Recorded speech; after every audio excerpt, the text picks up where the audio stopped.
¿Cómo estáis, gravedades? En el programa de hoy vamos a hablar de una cuestión que es tan vieja como la existencia de los estados modernos. La policía y sus actuaciones al margen, contra o por encima del derecho establecido. En particular contra los movimientos de protesta y contra las minorías subalternas de la sociedad. Hay un capítulo especialmente sangrante que lleva ocupando la actualidad y es el tema de las infiltraciones de policías en colectivos sociales. Los casos de Sant Andreu, de los CDR en Barcelona, de Benimaclet en Valencia, recientemente de Moratalaz en Madrid, o el caso ultimísimo de la infiltración en Futuro Vegetal también en Madrid, presentan el mismo patrón.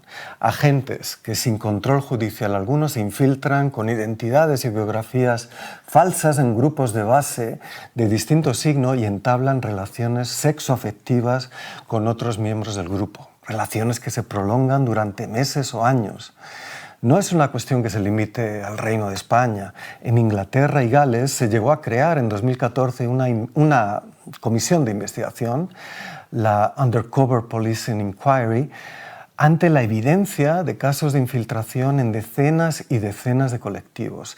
Casos en los que no solo se entablaron relaciones sexoafectivas, sino que en algunos de esos casos los agentes infiltrados tuvieron descendencia con las activistas con las que habían formado parejas.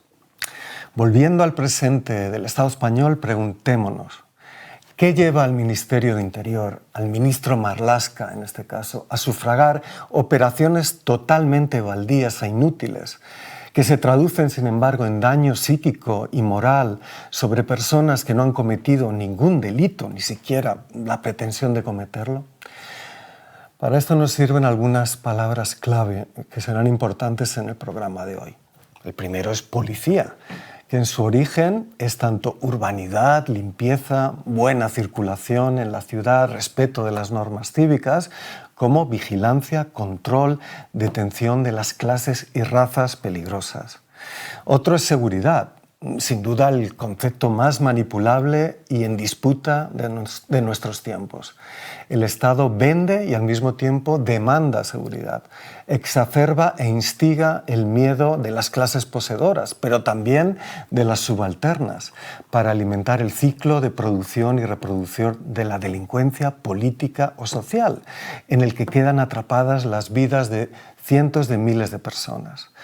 Otros términos fundamentales en nuestro caso son antisistema, mafias y ocupación, unas categorías sin base sociológica o jurisprudencial alguna, pero que sirven a medios conservadores y ultraderechistas y a las agencias policiales para crear una emergencia de seguridad permanente, una emergencia y un negocio millonario para unos pocos.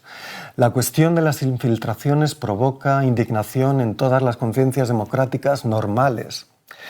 Lástima que esas conciencias no respondan con la misma indignación a otras prácticas normales de las policías españolas, como la identificación masiva de transeúntes sin motivo justificado o la evidencia expuesta por numerosos estudios del uso de perfiles raciales y de la criminalización de grupos racializados por parte de todas las policías.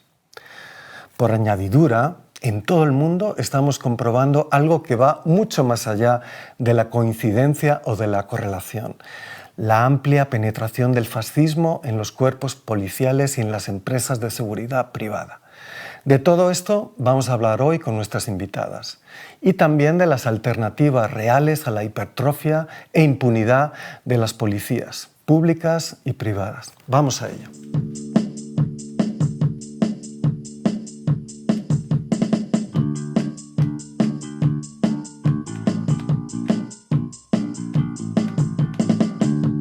Bueno, Sergio, en nuestro caso, Sergio es el policía infiltrado que tuvimos en la asamblea, que ha sido destapado a finales de este último verano. Y bueno, por contar un poquito el recorrido y la historia de esta infiltración, Sergio empieza sus infiltraciones en los movimientos sociales, infiltrándose primero en el Banco de Alimentos de Moratalaz, que es la típica despensa solidaria que se organiza en los barrios de manera horizontal para un poquito literalmente para que todas esas familias trabajadoras que se ven empobrecidas, en paro, etcétera, y que se ven literalmente sin posibilidad de poner un plato encima de la mesa, pues un poco con la solidaridad de todos los vecinos y tal, y ir un poquito cubriendo esas necesidades, ¿no? Sergio empieza su infiltración, como te digo, en 2014-2015 a través de este espacio, que puede parecer un poquito, así quizás cuando lo escuchamos de primera, bastante heavy, que la policía se infiltre incluso en este tipo de espacios, pero nosotros creemos que es una estrategia un poco de utilizarlos como puente, ¿no? Al fin y al cabo se introducen aquí, que son espacios abiertos, se dan a conocer, se gana la confianza de la gente, y así cuando más adelante quieren ir dando pasos hacia colectivos más políticos, más combativos, tienen ya, digamos, una carta de presentación, tienen un currículum, como aquel que dice, con el cual ganarse la legitimidad y confianza de los compañeros. De hecho, Sergio lo que hace es, precisamente, utiliza el banco de alimentos de Moratalaz para dar el salto a Distrito 14, colectivo juvenil antifascista del mismo barrio, en el cual está durante casi 6 años, y desde allí luego también da el salto a nuestra asamblea, a nuestro colectivo, al Movimiento Antirrepresivo de Madrid, en el cual estuvo alrededor de un año, más o menos desde la pandemia, justo después de la pandemia, hasta mediados de 2021, cuando, bueno, hasta después, sobre todo su mayor implicación fue durante las movilizaciones contra el encarcelamiento de Pablo Hasél. Durante todo este tiempo, por supuesto, bueno, una vez más, Sergio, para ganarse la confianza y la legitimidad de la gente que le rodeaba, pues no dudó ni mucho menos en ser súper participativo, en convivir con compañeros de colectivo e incluso una vez más en entablar una relación sexoafectiva duradera y de convivencia con una compañera nuestra, ¿no? Como decía Sergio, después de, a mediados de 2021, pasadas las movilizaciones contra el encarcelamiento de Pablo Hasél, desaparece un poquito del mapa, abandona el colectivo y toda actividad, y no volvemos a saber de él durante 2 años, hasta que a finales de este verano se destapa que era un policía infiltrado, ¿no? El sexto de los destapados en el último año y medio más o menos. Y bueno, a nosotros esto nos deja varias reflexiones que creemos que es bastante importante compartir y debatir con el conjunto de los colectivos y las organizaciones pues antifascistas, progresistas, demócratas, etcétera, ¿no? Desde luego creemos que lo que no podemos hacer es sorprendernos por estas prácticas, ¿no? El Estado lleva décadas demostrando su falta total de libertad, su falta total de democracia, y por supuesto que la policía, el ejército, la Guardia Civil, sus cuerpos armados están precisamente para sostenerlo, para garantizar el régimen de explotación y de miseria al que nos tienen sometidos. Y por supuesto no podemos sorprendernos de que nos lancen a sus perros, pues igual que nos lanzan a aporrearnos en las manifestaciones, en los desahucios, igual que nos mandan a detenernos en operativos en nuestros domicilios, pues por supuesto también nos espían, nos controlan, nos acosan desde desde todas las esferas, ¿no? Y por lo tanto se infiltran también. Creemos, por lo tanto, que no debemos sorprendernos, como decía, sino que lo que debemos es ponernos un poquito las pilas, hacer bastante autocrítica, ver en qué es en lo que hemos fallado, ver cómo podríamos haberlo evitado, cómo podríamos haber minimizado estos daños, porque desde luego las infiltraciones no es nada nuevo, las infiltraciones son una práctica que llevan posiblemente siglos efectuándose y que se seguirán efectuando, y que por lo tanto lo que tenemos que hacer es un poco ir aprendiendo a tener protocolos, mecanismos de prevención para, como decía, intentar evitar que nos vuelva a suceder, o en cualquiera de los casos siempre tender a ir minimizando el daño que estos elementos hacen en nuestros colectivos, ¿no? También, por supuesto, redoblar la solidaridad. Esto es un ataque no solamente, pues en este caso, el ataque no es contra el Distrito 14 o contra el Movimiento Antirrepresivo de Madrid, igual que no era solo un ataque contra el independentismo catalán cuando salió en Barcelona, ni es solo contra el movimiento de vivienda cuando salen allí, ¿no? Es un ataque contra todo colectivo, contra todo militante, toda militante que se mueva, contra cualquier persona que proteste y que decida luchar y señalar las fallas de este régimen. Entonces creemos que la solidaridad y la unidad sigue siendo además desgraciadamente la gran tarea pendiente. Y desde luego, bueno, al menos aquí en Madrid, si hablamos con la gente que milita, desde luego han conseguido en cierta medida lo que buscan con estas prácticas, que es que cunda el miedo, que cunda la paranoia, que cunda la desconfianza, y cualquiera que se mueva en estos entornos y que haya hablado con quienes están a nuestro alrededor, habrá tenido múltiples conversaciones en torno a, pues es que yo ahora no sé qué hacer, es que yo no sé si era una asamblea, es que yo ahora me he rayado un montón porque esta persona, ¿te acuerdas?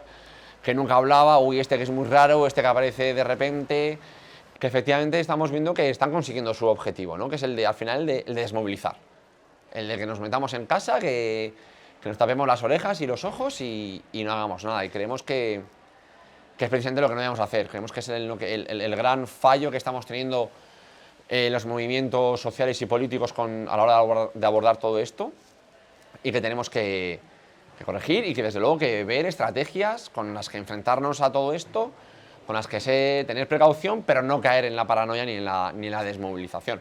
No dejarnos vencer por el miedo y por la propia represión, y no encerrarnos en casa, por supuesto, pues redoblar nuestra organización, seguir acudiendo a asambleas, seguir fortaleciendo los colectivos y las asociaciones y organizaciones independientes, seguir apoyándonos en nuestros compañeros y compañeras, y por supuesto seguir tejiendo solidaridad con cualquier persona que se esté viendo, apoyar a cualquier colectivo, a cualquiera que haya sufrido estas prácticas o cualquier otra práctica represiva, ¿no? Al final la represión es un arma con la que lo que buscan es atenazarnos, a demonizarnos, y que dejemos de luchar por nuestros derechos, por nuestras libertades, y la única forma eficaz de vencerla es no agachar la cabeza, es redoblar nuestra lucha, redoblar nuestros esfuerzos. Y si bien es verdad que quizás deberíamos tener como decía, ciertos protocolos de actuación o de control para evitar que no se nos cuelen hasta la cocina, literalmente, en este caso, lo que no podemos, pues eso, no podemos tampoco empezar a aislarnos, empezar a desconfiar de todo el mundo, y desde luego, porque sí está claro que si lo que no queremos es, y no solo con esto, sino con cualquier aspecto represivo, si no queremos que nos pase nada, lo mejor, efectivamente, nos quedamos en casita, hacemos vida normal, niños y perro, y de casa al trabajo, del trabajo a casa, ¿no? También quizás lo que nos ocurra a lo mejor es que a lo mejor, porque bueno, hemos hablado de infiltraciones policiales, pero la represión tiene muchas más caras, ¿no? Tenemos que ser conscientes también y de lo que supone, de que estamos bajo un régimen criminal que es que nos quiere pisar la cabeza a toda costa si se nos ocurre luchar por nuestra vida, porque no estamos luchando por nada más que por unas condiciones de vida dignas, pero que al fin y al cabo luchar por ello pone en jaque los privilegios y los beneficios multimillonarios de una élite, de una minoría muy fuerte que no quiere perderlos, que hará lo que sea para no perderlos.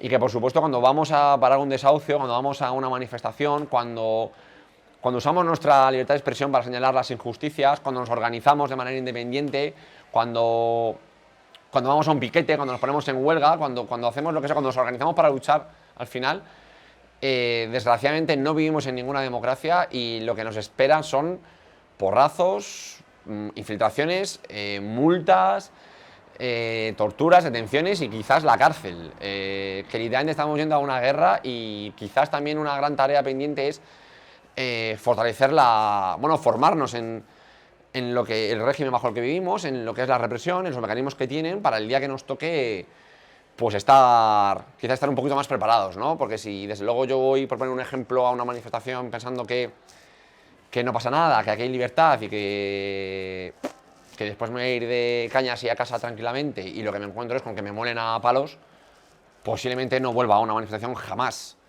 Si vas dispuesto, si vas sabiendo que te puedes llevar un par de porrazos, te van a doler los porrazos, te vas a estar 2 días, quizás según cómo te den, sin poder andar, pero lo que vas a hacer, desde luego, no te vas a amilanar, al revés, te vas a llenar de rabia porque vas a estar preparado para recibirlo, vas a saber lo que te espera, y lo que vas a hacer es tener más argumentos para seguir luchando. Y bueno, pues un poquito señalar que al final la tortura, los malos tratos, el terrorismo de Estado es una práctica habitual en este régimen, que da igual, por supuesto, quién gobierne, porque de hecho el caso con el que empezábamos hoy, la infiltración de Sergio, es un claro ejemplo. Empezó su infiltración en 2014 con Mariano Rajoy, la siguió con Pedro Sánchez y con el gobierno del cambio, y bueno, vimos que al final que es una cuestión sistémica, es una cuestión que es un pilar base de un régimen y que ni un gobierno ni otro nos va a librar de esto.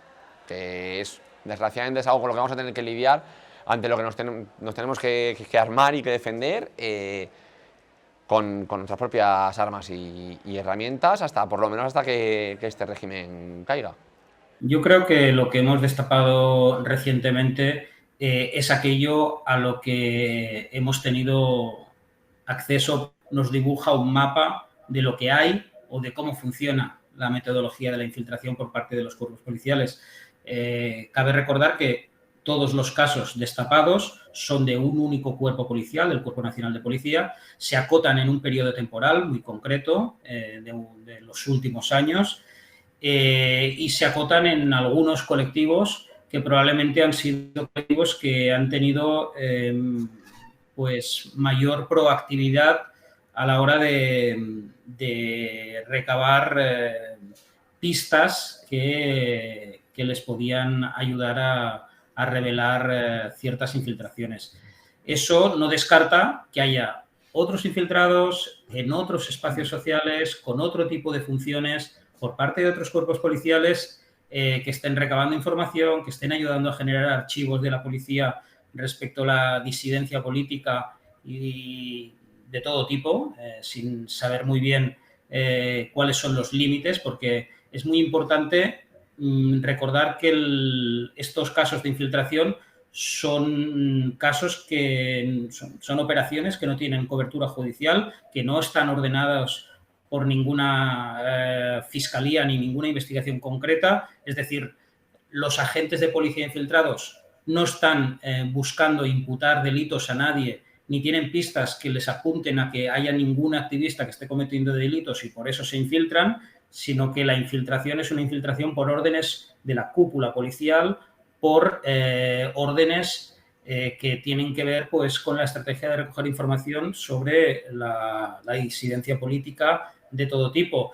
Eso ya nos da una pista de que si no hay el poder judicial detrás, lo que hay detrás es el poder ejecutivo y, por tanto, de todas las revelaciones que hemos conocido a lo largo de estos años, lo que sí queda claro es que es la propia estructura del gobierno la que está impulsando toda esta dinámica, que lo está haciendo desde hace muchos años, no sabemos desde cuántos, pero sí que sabemos que como mínimo desde los años 90, porque la metodología, los tipos de infiltración, los colectivos destapados en otras décadas se parecen mucho a los que hemos descubierto ahora, pero es difícil dimensionarlo y saber cuántos hay y cuál es el presupuesto que maneja el propio ministerio para estas operaciones, cuál es el presupuesto que manejan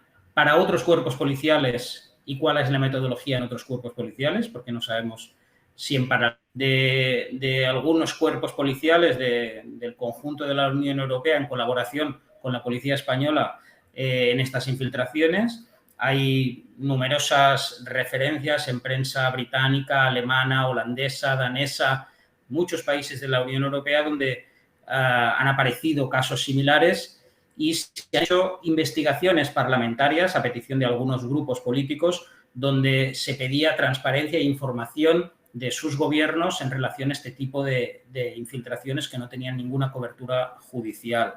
De estas investigaciones en otros países sí que hemos podido saber, porque parlamentariamente algunos responsables políticos se han visto obligados a dar respuesta a estas preguntas parlamentarias en las comisiones de investigación, que estas actuaciones han llegado a tener una actividad transfronteriza, es decir, que agentes de cuerpos policiales de algunos países europeos se han movido dentro del marco de la Unión Europea con autorización de los países en los que se infiltraban los agentes y que no eran los suyos de origen y, por tanto, hay un marco europeo de agentes de infiltración de esta metodología y de compartir información de todo aquello que recaban algunas de estas policías europeas. Esto es lo que sabemos a día de hoy, que nos sitúa ante un escenario inquietante en el que no hay un poder judicial, sino que hay un poder ejecutivo y, por tanto, es una voluntad política la que se esconde detrás de estas operaciones, y que todo ello se desarrolla en un marco supraestatal con la participación de numerosos cuerpos policiales europeos. Es evidente que toda esta actuación tiene un impacto sobre el activismo, sobre los movimientos sociales, y ya se da por descontado por parte de los cuerpos policiales que ese impacto, esa reacción de desconfianza hacia terceros, de paranoias, de conspiranoias dentro de los movimientos, es algo colateral al procedimiento de infiltración y que también es buscado por parte de los cuerpos policiales, ¿no? Se genera una espiral de desconfianza entre el activismo y se cierran puertas al acceso, a la llegada de nuevos activistas, de nuevos vecinos que se incorporan en los movimientos sociales. Por tanto, uno de los retos que se abren a partir de ahora con esta oleada de revelaciones es cómo gestionan los propios movimientos a partir de ahora esos canales de acceso de la nueva militancia, esta construcción de vínculos de confianza y cómo ello no impide el crecimiento y la expansión de los propios movimientos, sino que es una lección aprendida para dar un paso adelante y permitirse dotarse de unas herramientas que no limiten el acceso del activismo, pero que permitan tener unos ciertos círculos de confianza de que el militante que tienen a su lado no es un agente de policía. Justo para hablar de estos temas y del contexto más general, puesto que más allá de las infiltraciones, en todo el mundo hay un problema policial serio. Estamos con Sergio, que es autor de Metropolis, un libro que vamos a reseñar en este programa, publicado por Traficantes de Sueños, y formas parte de un colectivo con un nombre bastante elocuente que se llama Simpoli. Para empezar, cuéntanos un poco lo que podremos llamar el contexto del problema policial en nuestro Reino de España, ¿no? Es decir, el contraste, por ejemplo, entre los datos de delincuencia, de seguridad, de población penitenciaria, de índice de delitos y la sobreabundancia de policías y de discurso securitario. Claro, lo primero que tendríamos que pensar a la hora de hablar de seguridad en España es en la desproporción entre el número de policías y las tasas de delincuencia que encontramos en nuestro país, ¿no? España, teniendo una de las tasas más bajas de Europa y de Europa occidental, tanto en delitos como en delitos graves, por ejemplo, en homicidios estamos hablando de una tasa de 0,61 homicidios por cada 100.000 habitantes, que comparado con otros países es una cantidad ínfima. Sin embargo, tenemos una de las tasas de policía más alta, ya no solamente de Europa, sino del mundo. Si sumamos Policía Nacional, Guardia Civil, policías autonómicas, policías locales, nos encontramos con que en España tenemos cerca de 530 policías por cada 100.000 habitantes, lo cual se aproxima a países como Rusia, como Chipre, etcétera, ¿no? Entonces, eso, en primer lugar, hay que tenerlo en cuenta a la hora de contextualizar el tema de la seguridad, ¿no? Es verdad que en España ahora mismo no estamos en un momento en el cual se use demasiado a nivel electoral o a nivel de discurso reaccionario. Únicamente la ultraderecha parece la que está intentando pescar por ahí. Sin embargo, sí que hemos visto en los últimos años cómo, dependiendo de determinados contextos locales, temporales, por ejemplo, la Barcelona de Barcelona en Comú, etcétera, cómo se ha utilizado de manera oportuna por parte de la derecha, y no solamente la derecha, también el Partido Socialista, incluso Esquerra Republicana la ha llegado a utilizar, o incluso ahora Madrid, Más Madrid, en el Ayuntamiento de Madrid. En general es un tema que tiende a explotar la derecha o las derechas, ¿no? Y en el que la izquierda, en sentido amplísimo, se ve bastante perdida, ¿no? Muy perdida en el sentido de que o bien ignora el tema porque no sabe muy bien qué decir, entonces no lo aborda, o bien copia modelos que nos vienen de las propias derechas o de otros países, pero de manera acrítica, o bien a veces sí se denuncia, pero muchas veces lo que se denuncia son aspectos muy limitados, ¿no? Desde una crítica casi, podríamos decir, un poco ceñida a las libertades, a lo liberal del asunto, sin entrar a fondo en generar discursos de producción de alternativas al poder policial, ¿no? Entonces, lo que nos encontramos finalmente es una sobremusculación, ¿no?, del poder policial, que ha ido creciendo al albor del neoliberalismo en muchos contextos, pero de manera específica en España, y una suerte de mitología ciudadana por la cual, que se ha ido construyendo a base de relatos de ficción, del cine, de series, informativos, la propia performance policial en sus actuaciones tanto en la calle como en las entradas en colegios, centros de mayores, etc. Pero es un relato que de algún modo coloca a la policía como en un lugar imprescindible en nuestra sociedad a la hora de abordar multitud de problemas sociales, ¿no? Entonces es como si se hubiera ido construyendo un mito de la necesidad de esa policía, porque la policía estaría para salvarnos a ciudadanos buenos de ciudadanos malos que nos estarían atacando en la calle. Sin embargo, bueno, simplemente con rascar un poquito vemos cómo se podría comenzar a contraargumentar, digamos, toda esta mitología. Has vinculado justamente la hegemonía neoliberal con lo que podríamos llamar la seguritización, ¿no? Es decir, hay una industria de la seguridad que se nutre no tanto de un debate público sobre qué es seguridad social y ciudadana, sino justamente que responde siempre es reactiva, es decir, que responde siempre a una industria de producción de miedos, como has dicho, ¿no? Podríamos citar bueno, pues, cuando ha acontecido era el miedo al terrorismo, ¿no? Que implicaba pues, bueno, constantes excepciones a las libertades civiles de la gente.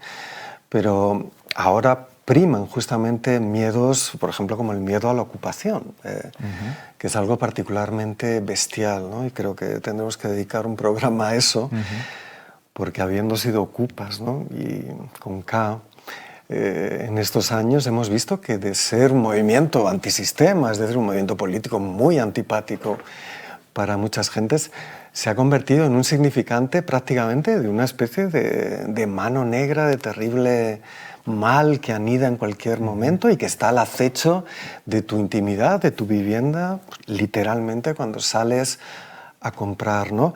Esto también, cuéntanos, tiene relación con la industria de la seguridad privada. Es decir, has citado los números abrumadores de personas, de cuerpos de seguridad armados, pero también hay un enorme número de empresas de seguridad que están vinculadas al Ministerio del Interior de muchas maneras, pero también muchísimas personas armadas con armas de fuego, y últimamente vemos que justamente la demanda de seguridad producida a través del miedo lleva a legitimar literalmente a grupos de matones fascistas, ¿no? Esta transformación, ¿cómo la ves tú? Es decir, ¿es un fenómeno especialmente del Estado español o responde a una tendencia justamente de introducción de un concepto de seguridad neoliberal? Claro, yo creo que has dado en el clavo con el ejemplo de la ocupación, ¿no? Digamos que es el ejemplo paradigmático de cómo se ha convertido un problema social en un problema de inseguridad, ¿no? Un problema de desigualdad en un problema de inseguridad, ¿no? Y si es un problema de inseguridad, entonces el tipo de soluciones, el tipo de actores que nos planteamos que tengan que intervenir, pues lógicamente varía. Esto tiene que ver efectivamente con cambios culturales, cambios políticos, ¿no? También cambios económicos. La propia industria de la seguridad es un actor económico importante, ¿no? Y que se relacionan fundamentalmente con los cambios sociales y culturales que ha traído el neoliberalismo, ¿no? En el sentido de que el propio neoliberalismo de algún modo es como si hubiera cambiado las preguntas sobre los problemas sociales, ¿no? Entonces, lo que nosotros y nosotras analizábamos en el libro Metrópolis en el primer capítulo era precisamente las transformaciones que habían sufrido algunos de los conceptos importantes a la hora de entender esto de la seguridad, ¿no? En primer lugar, el propio concepto de seguridad, ¿no? La seguridad, de algún modo, es como si se hubiera ido ensanchando cada vez más, como un chicle, se ha ido elastizando, por así decirlo, para abarcar un montón de problemáticas que antes jamás hubiéramos pensado como que eran problemas de inseguridad, ¿no? En segundo lugar, la propia idea de delito y de delincuente también ha ido variando, ¿no? Si bien en el siglo XX predominó un esquema que concebía al delincuente como el producto de la sociedad, con análisis más o menos acertados y que tenían otros problemas porque llevaban también a un enfoque muy disciplinario, ¿no?, sobre el tratamiento de esos delincuentes, lo que vemos a partir de los enfoques de la criminología más neoliberal, a partir de los años 70, es como la delincuencia y el delincuente empiezan a concebirse como fruto de la propia responsabilidad individual, como la toma de decisiones de gente que a veces es tratada simplemente como un monstruo y que es mala por naturaleza y ya está, ¿no? Y por lo tanto lo que habría que hacer es simplemente impedir, actuar sobre las oportunidades para el delito de esos malos sin plantearse en absoluto las causas sociales profundas del asunto. Y en tercer lugar también otro giro que tiene que ver con el concepto de policía, ¿no?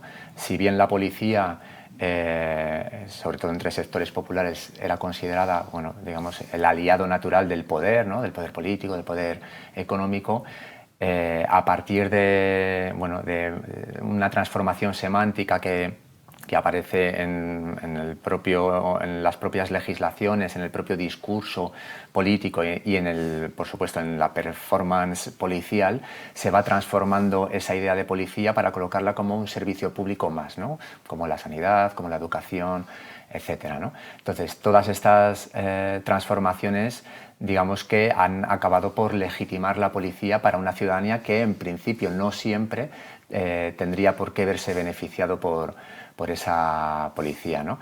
Hay que tener en cuenta que en España, por ejemplo, los cuerpos de seguridad, las fuerzas y cuerpos de seguridad son uno de los elementos mejor valorados por la ciudadanía a la hora de juzgar cómo funciona la administración pública, ¿no? Entonces, eso nos está diciendo mucho sobre el papel simbólico que está jugando la policía, precisamente como remedio, digamos, o como sucedáneo a la multitud de inseguridades sociales y vitales que surgen dentro del propio contexto neoliberal, ¿no? En la medida en que los procesos de precarización, entendidos como miedo al futuro, van avanzando, y en la medida en que también los procesos o los cuerpos comunitarios se van debilitando y se van desdensificando, pues la policía se erige como un actor capaz de actuar sobre esa inseguridad subjetiva, ¿no?, sobre los miedos urbanos y de la gente en general, ¿no?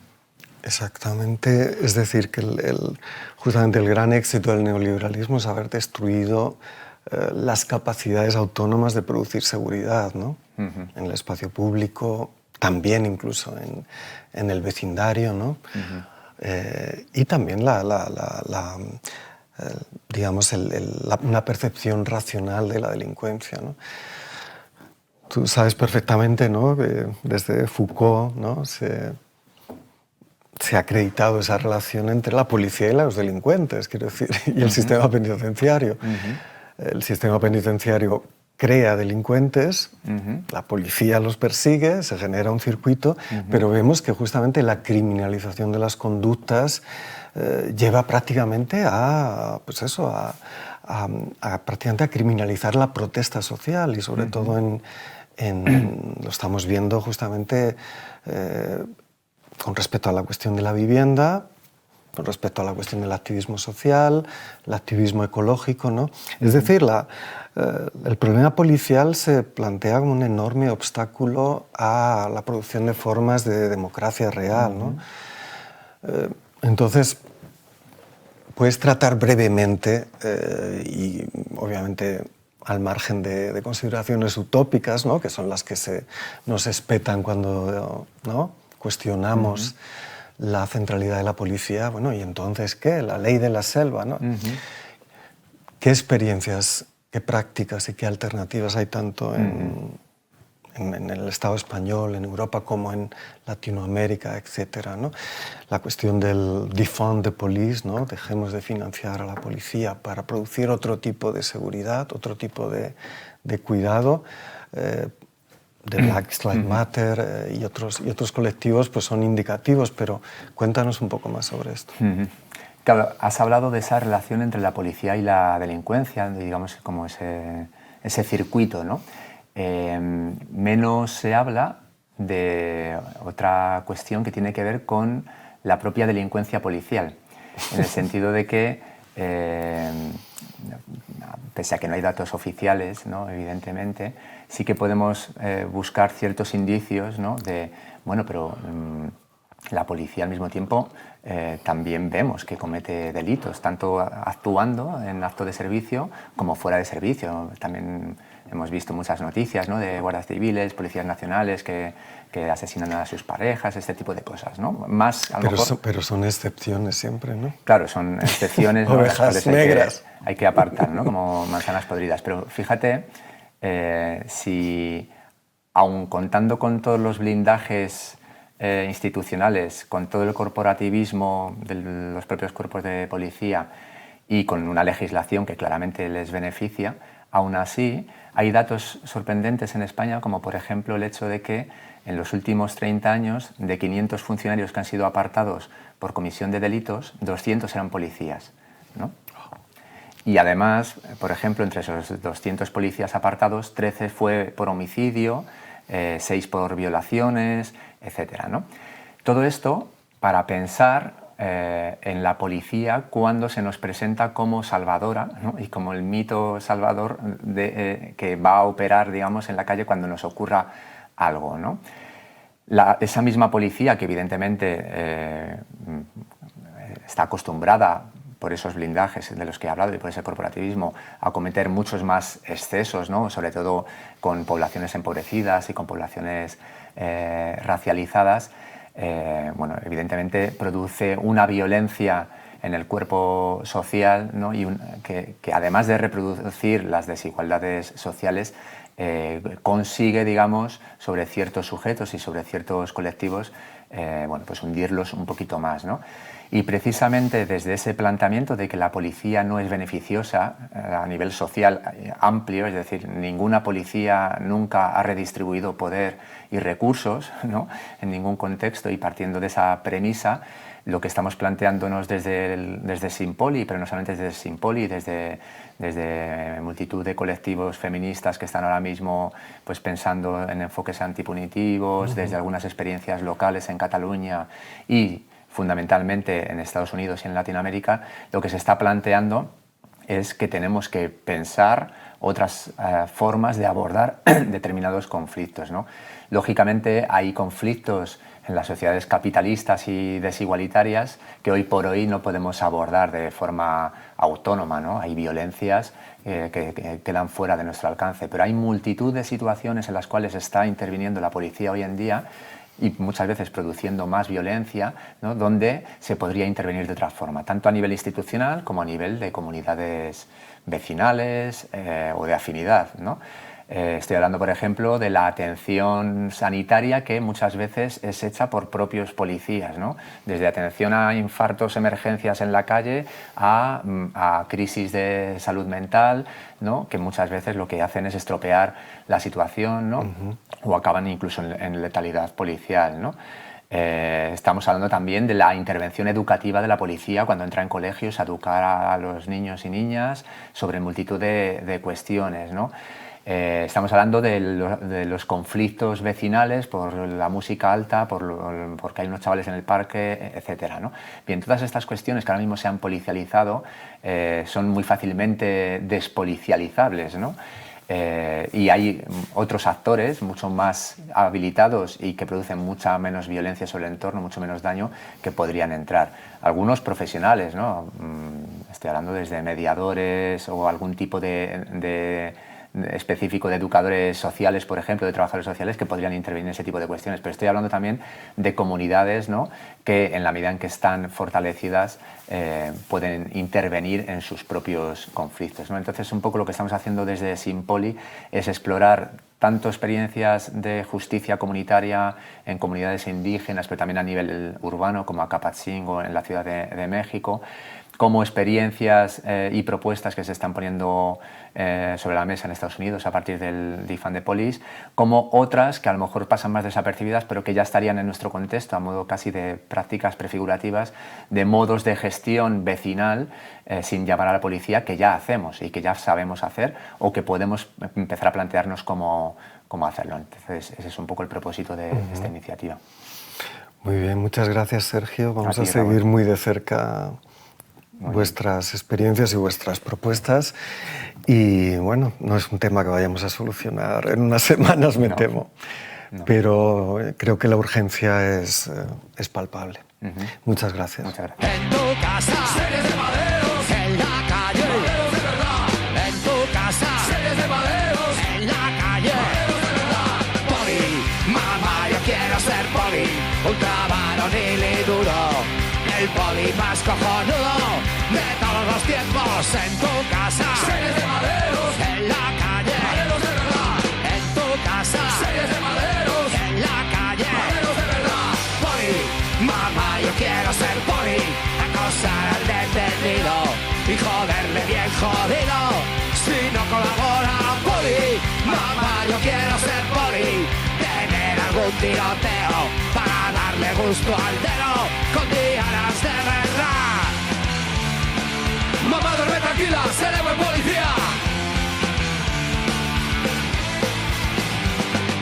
Poli, mamá, yo quiero ser poli. Desde que ya hace más de un siglo se decretó la eliminación del derecho de los particulares a portar armas, menos en Estados Unidos, con la segunda enmienda, ojo, el ejército y la policía son los únicos sectores de la población que, como sabemos en Europa y en España, adquieren el monopolio de la violencia legítima. Se supone que en defensa de la población general. Max Weber hace maravillas en defensa de esa institución. Pero lo cierto es que en la actualidad se ha convertido, sobre todo la policía, en el protector por antonomasia y el garante de la seguridad colectiva, con altas cotas de impunidad que la convierten en un cuerpo especial dentro de las instituciones. A modo de ejemplo, resulta instructivo recordar algunas experiencias con la policía municipal en nuestras ciudades durante el reciente ciclo de los ayuntamientos municipalistas, de los ayuntamientos del cambio, digamos, de una de las expresiones institucionales del 15M en el periodo 2015-2019, o incluso en ciudades como Barcelona y otras más pequeñas en la siguiente legislatura. En todas estas ciudades nos encontramos con que la policía municipal, y esto es algo acreditado, es uno de los sectores más fuertes, con más personal dentro de la plantilla municipal. En el caso de Madrid estamos hablando de más de 7.000 agentes, por su parte fuertemente organizados de manera corporativa y con sindicatos corporativos muy activos. Su arremetida contra las autoridades municipalistas, en este caso el Ayuntamiento de ahora Madrid, pues fue todo un clásico, ¿no? En Madrid como en Barcelona aumentaron las redadas contra los manteros, contra las personas que venden por la calle, que suelen ser personas racializadas, y la persecución de los mismos como forma de presionar al gobierno municipal y de crear una sensación de inseguridad ciudadana. Tenemos, por ejemplo, pues, asesinatos directos e indirectos. En el caso de Mame en Madrid, por una persecución policial, y en el caso de Barcelona, pues un mantero murió durante una persecución policial en Montjuïc, en un homicidio no aclarado, ¿no? Barcelona también, nadie olvida las presiones contra el Ayuntamiento de Ada Colau. Arreciaron los problemas con los centros sociales ocupados, entre otros en Zaragoza y en A Coruña, donde recordamos el desalojo de una experiencia de ocupación colectiva que se llamaba A Insumisa. Fue una iniciativa que consiguió enfrentar al ayuntamiento, al gobierno municipal, contra sus propias bases municipalistas. Por no hablar de la implicación de la policía en casos de desahucios, la policía municipal en casos de desahucios cuando no le compete la intervención en defensa de los propietarios. Por eso es cada vez más importante distinguir los temas de seguridad e inseguridad de los de la convivencia. Y es un error tratarlos todos por igual. Necesitamos un cambio de concepción de lo que es seguridad, abandonando la lógica puramente punitivista, limitando la actuación de los cuerpos de seguridad a los casos realmente peligrosos para las personas, sobre todo para las personas más débiles de la sociedad, y ampliando las políticas de convivencia y de creación de comunidad autoorganizada. En última instancia, en los temas de seguridad se habla en muchos casos de percepciones, y una convivencia real y pacífica aumenta la percepción de seguridad real. Mientras que, por el contrario, cuando falla la convivencia vecinal, barrial y comunitaria, a veces hay inseguridad, pero también puede haber fallos políticos en asegurarla de modo que todo el mundo tenga su espacio y no las minorías subalternas y las personas racializadas y las clases más pobres de la sociedad paguen el pato. Aquí, por supuesto, chocamos con la manipulación de los sectores más derechistas y también fascistas, que ven en el uso de la violencia por parte de estos cuerpos especiales una defensa de sí mismas, de sus vidas y de sus patrimonios. Para esto vamos a hablar brevemente con Montserrat Galcerán, en esta sitcom que es La Realidad. Unas veces Mon se presenta, otras veces la entrevistamos, porque recordaremos por el programa de municipalismo que Montse ha sido concejal de dos distritos de Madrid, el distrito de Tetuán, ¿verdad? Y el distrito de Moncloa. Y también, por supuesto, asistías a los plenos municipales en el grupo de Ahora Madrid, de cuyas desventuras ya hablamos en el anterior programa. Pero específicamente queríamos que nos contaras brevemente tu experiencia con este problema particular de la policía municipal o algunos sectores, ¿no? No tenemos por qué hacer generalizaciones, puesto que la información es bastante abundante, ¿no? Unos sectores, ¿por qué no decirlo?, que actúan al margen de la legalidad y que en algunos casos vemos que en una larga historia de un cuerpo que, recordemos, ha estado militarizado hasta hace no muy poco y que mantiene ese tipo de estructuras, pues hay una infiltración, la podemos llamar ultraderechista, muy importante. Cuéntanos un poco tu experiencia y tu valoración en los 4 años en los que tuviste que manejarte en cuestiones de seguridad del barrio, pero también con respecto a la política de seguridad del Ayuntamiento de Madrid. Pues claro, como tú decías, la Policía Municipal es uno de los cuerpos más fuertes, con más personal, mejor organizado, con sindicatos muy belicosos, y que entendieron en Madrid y prácticamente en todas las ciudades donde ganó una candidatura municipalista, que de alguna manera se iba contra ellos. Si te paras un poco a pensar, ¿por qué podían pensar que estas candidaturas iban contra ellos? Porque tienen muy asumido que su rol, que es el rol de salvar a la sociedad de los desmanes que se producen o de los delitos, era un rol que les da una impunidad que quizá nosotras, que veníamos de colectivos, de movimientos de base y tal y cual, íbamos a poner en cuestión. O sea, no íbamos a mirar con ojos de simpatía la impunidad de la que gozan, que es muy alta.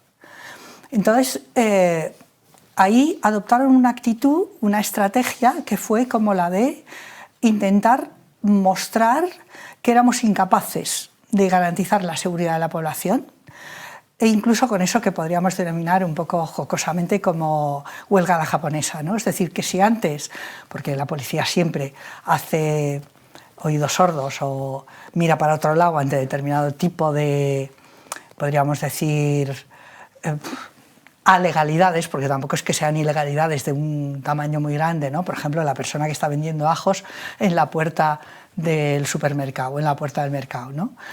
Eso es un delito, pues a lo mejor es muy fuerte calificarlo de delito, ¿no? Es una infracción municipal. Es una infracción municipal. Pero mientras que habitualmente suelen hacer, pues eso, suelen pasar de estos temas, cuando estábamos nosotros en el ayuntamiento, al revés, los persiguen a los... Las redadas, ¿no? Claro, las redadas, a los manteros, a las personas que venden ilegalmente, etcétera, ¿no? Ya no digamos cuestiones de droga, etcétera, ¿no? Entonces logran crear una percepción de que la seguridad, de que la población no está segura porque los delitos aumentan. Pero sin embargo, y eso era muy curioso, cuando se hacían las reuniones del Consejo de Seguridad, que las hay en todos los distritos y en el Pleno, e incluso en la ciudad, el número de delitos había disminuido.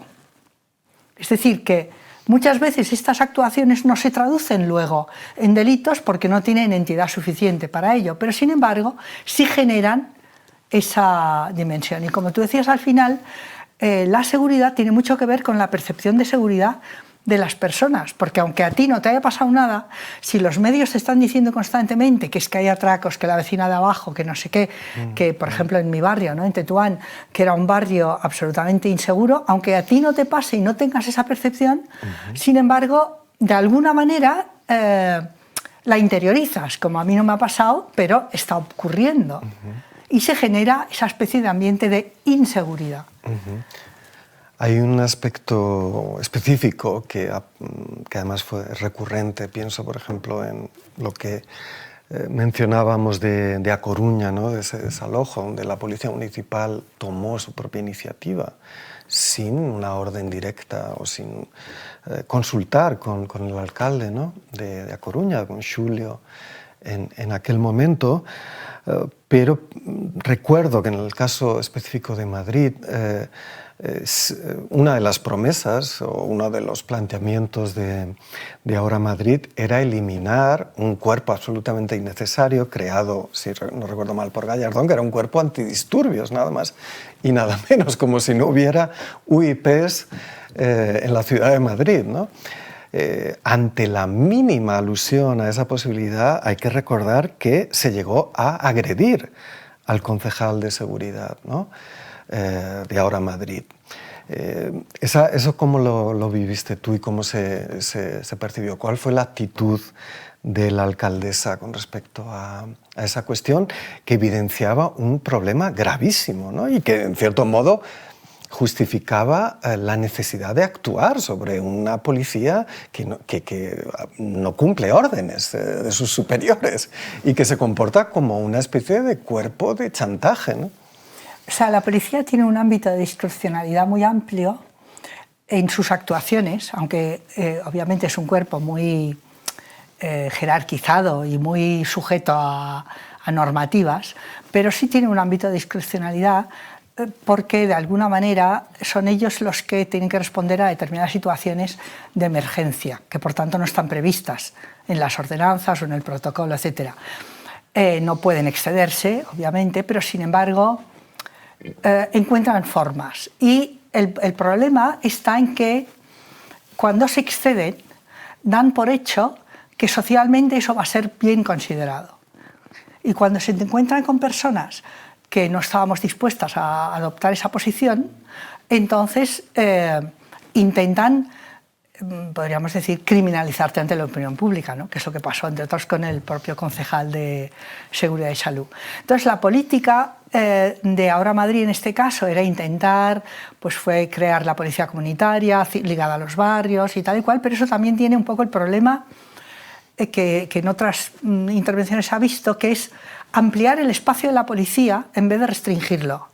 Mientras que desde la concepción de algunas personas lo que hay que hacer es que el espacio de actuación se limite lo más posible para que sea aquellos casos en que realmente se trata de delitos y de delitos que pueden ser más o menos graves, pero no ampliar la intromisión de la policía en todos aquellos temas que son de orden social, convivencial, sanitario, etcétera, etcétera, que no les competen y en los cuales la intromisión de la policía suele ser más perjudicial que beneficiosa. Muchas gracias, Montse. Recordemos que estos temas de seguridad también se abordan en el libro sobre su experiencia como concejala y en el movimiento municipalista, del que ya hablamos en nuestro programa sobre el balance de la apuesta municipalista. El libro, recordemos, se llama Activistas en Cibeles y está publicado por Traficantes de Sueños. That's the sound of the police. That's the sound of the beast. That's the sound of the police. That's the sound of the beast. That's the sound of the police. That's the sound of the beast. That's the sound of the police.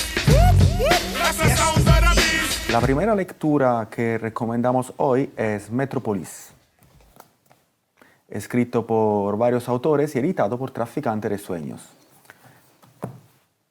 Esta investigación explora el papel de la seguridad en nuestro imaginario, las principales transformaciones del modelo represivo en las últimas décadas, así como los cambios en las relaciones entre policía y sociedad. A la luz de este análisis, cabe preguntarse si existe la posibilidad de reformar la institución policial o si es posible impugnar ese dispositivo de poder y, en definitiva, desertar el modelo securitario de control. El segundo libro que recomendamos es Maderos, Chusma y Orden Social, de Mark Neuklus, publicado por Catacrack. En él se describe con desapasionada lucidez cómo durante los últimos 5 siglos cada identificación arbitraria, multa discriminatoria, detención violenta, porrazo en las costillas, mutilación con arma no letal o muerte accidental en comisaría ha modelado los marcos políticos funcionales a la acumulación del capital. El libro Gasear, Mutilar y Someter, de Paul Rocher, editado por Catacrack, explora el vaciamiento de la democracia liberal y la normalización del estado de excepción permanente que ha tenido lugar en las últimas décadas. Dentro de este contexto, el libro analiza la violencia policial actual y el uso de dispositivos modernos, a menudo etiquetados erróneamente como no letales, destacando las implicaciones de estos desarrollos en la sociedad y la política contemporánea. El libro El final del control policial, de Alex Vitale, editado por Captain Swing, profundiza en esta línea. Basándose en investigaciones pioneras de todo el mundo, el autor demuestra cómo la aplicación de la ley ha llegado a exacerbar los mismos problemas que se supone que debe resolver. El debate sobre cómo mejorar la actuación policial se ha centrado en la responsabilidad, la formación y las relaciones con la comunidad. Sin embargo, Vitale argumenta que estas reformas no producen resultados significativos a menos que se aborde el meollo del asunto, la naturaleza misma de la policía moderna. Como última sugerencia tenemos el libro del colectivo La Plebe, editado por Las Neurosis o las Barricadas. Es un texto que examina cómo la policía ha ido ganando terreno en la vida pública, asumiendo roles de cercanía que previamente no le correspondían. Por ejemplo, desde las series televisivas que realizan el trabajo policial y normalizan sus acciones, hasta los portavoces policiales que vemos a diario en las noticias explicando minuciosamente cómo abordan la criminalidad y tecnificando las operaciones policiales con nombres extravagantes, pasando por los community managers que gestionan las redes sociales del cuerpo de policía con un lenguaje atractivo, o los agentes que visitan escuelas para hablar sobre educación vial, seguridad en redes sociales o cualquier otro tema que le permita lucir el uniforme frente a los jóvenes y los niños.